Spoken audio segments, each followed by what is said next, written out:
잠들기 전 듣는 클래식 이야기. 오늘 이야기는 평생 단 한 사람만 사랑했던 작곡가 요하네스 브람스의 이야기입니다. 함부르크 출신의 무명 작곡가였던 브람스. 작곡가 피아노 실력이 뛰어났지만 아직 음악계에 알려지지 않았던 청년 예술가였죠. 그는 작곡가로서 인정받기 위해 1853년 가을 바이올리니스트 요하임의 추천으로 당시 독일 음악계의 중심이자 존경하던 음악가 부부 슈만과 클라라를 찾아갑니다. 브람스는 여러 피아노 작품을 가져가 슈만 부부에게 들려줍니다. 웅장한 피아노 소나타 1번, 감정이 담긴 소나타 2번, 그리고 스케르초도 있었죠. 브람스의 음악을 들은 슈만은 충격에 가까운 감동을 받았고 그날의 감동을 음악 저널에 남겼죠. 그는 왔다. 그의 요람 곁에는 은총의 여신들과 영웅들이 망을 보며 서 있었다. 슈만의 극찬을 받은 브람스는 곧바로 유럽 음악계의 기대주가 됩니다. 그리고 그 만남을 통해 클라라와의 운명 같은 인연도 시작되었죠. 클라라는 당시 유명한 피아니스트였고 브람스보다 14살 연상이었어요. 처음 만난 순간부터 브람스의 마음은 그녀를 향하게 되죠.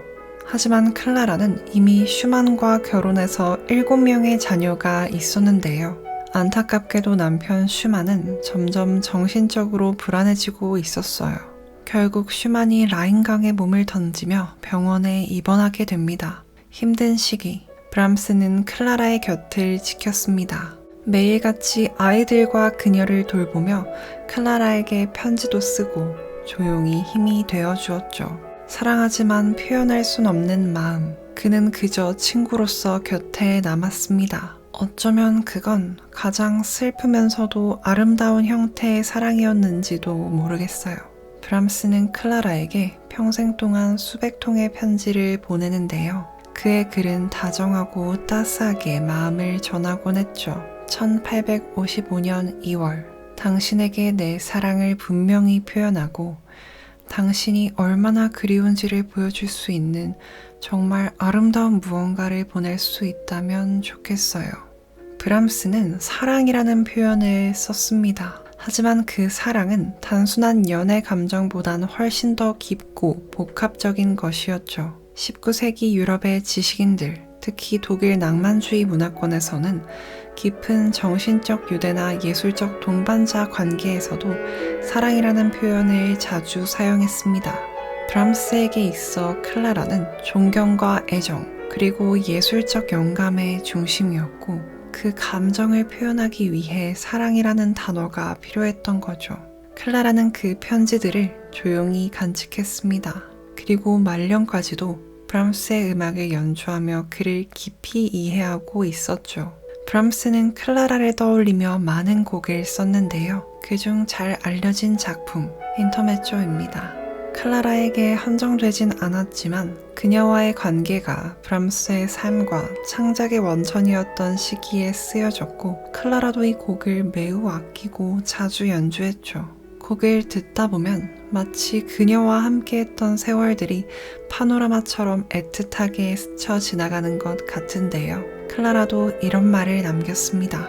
이 곡들은 진정한 기쁨의 원천이에요. 얼마나 지적이고 아름답고 마음을 움직이는지요. 1854년에 작곡한 이 곡은 슈만 부부의 딸 줄리에게 헌정된 곡인데요. 로베르트 슈만의 곡의 한 주제를 바탕으로 쓴 변주곡이죠. 슈만이 투신한 직후에 쓰인 곡이라 브람스의 위로의 감정이 담겨있는 작품으로 느껴지기도 합니다. 클라라는 이 곡을 소중하게 여겼고 연주도 자주 했다고 해요. 이렇게 깊은 우정을 나누던 그들의 시간도 흘러가고 함께 나이 들던 어느 날 클라라는 점차 손끝의 감각을 잃어갔고 류마티즘과 청력 저하로 연주 활동을 중단해야 했죠. 브람스 역시 병든 몸으로 말년의 작품들을 쓰고 있었습니다. 그의 마지막 작품 중 하나인 4개의 엄숙한 노래에는 삶과 죽음, 이별과 구원을 향한 사색이 담겨 있습니다.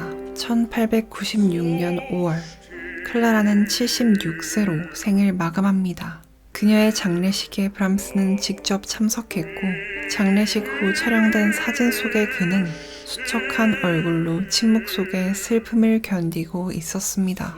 그리고 약 1년 뒤 브람스도 세상을 떠났습니다.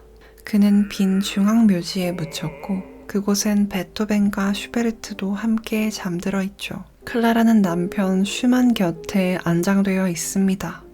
평생 독신으로 살며 한 사람만을 사랑했던 브람스. 그의 깊은 감정은 수많은 음악에 고스란히 녹아서 지금까지도 우리에게 전해지고 있습니다. 브람스의 사랑이 느껴지는 곡을 들으면서 오늘은 여기까지입니다.